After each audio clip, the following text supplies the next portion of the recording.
Balak isulong ni Senadora Miriam Defensor Santiago ang anti-EPAL bill. Target ng panukalang batas sa mga politiko na ngampanya na kahit hindi pa nagsisimula ang official campaign period. Narito ang report ni Pia Arcangel. Pebrero pa ng susunod na taon ang umpisa ng opisyal na campaign period, pero ngayon pa lang, may mga politiko nang nagpaparamdam.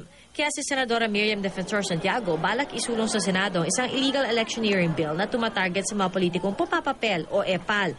Nalulusutan daw kasi ang kasalukuyang batas tungkol dito.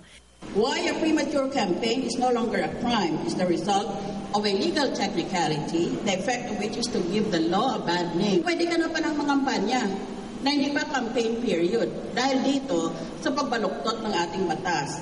Sa ilalim ng kanyang panukala, kailangan mag-hire ng bawat kandidato ng kanilang Certificate of Intention to Run for Public Office 6 na buwan bago ang deadline ng COMELEC para sa filing ng Certificate of Candidacy.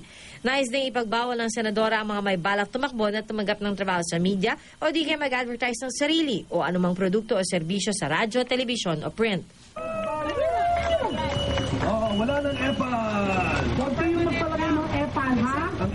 Ang grupong No More EPAL ikinakampanya na huwag suportahan sa darating na eleksyon ng mga politikong ibinabandera ang kanilang mga pangalan sa mga proyektong pampubliko. Inaengganyo rin nila ang mga ordinaryong mamamayan na i-report at i-post sa Facebook at iba pang social media ang mga EPAL sighting. Suportado raw nila ang panukala ni Santiago.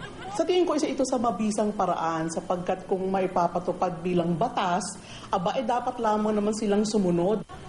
Umaasa ang mga anti-EPAL na maisa sa batas ng Certificate of Intention to Run for Public Office o CIRPO Bill ni Santiago bago sumapit ang election period sa susunod na taon. Para sa unang balita, Pia Arcangel reporting.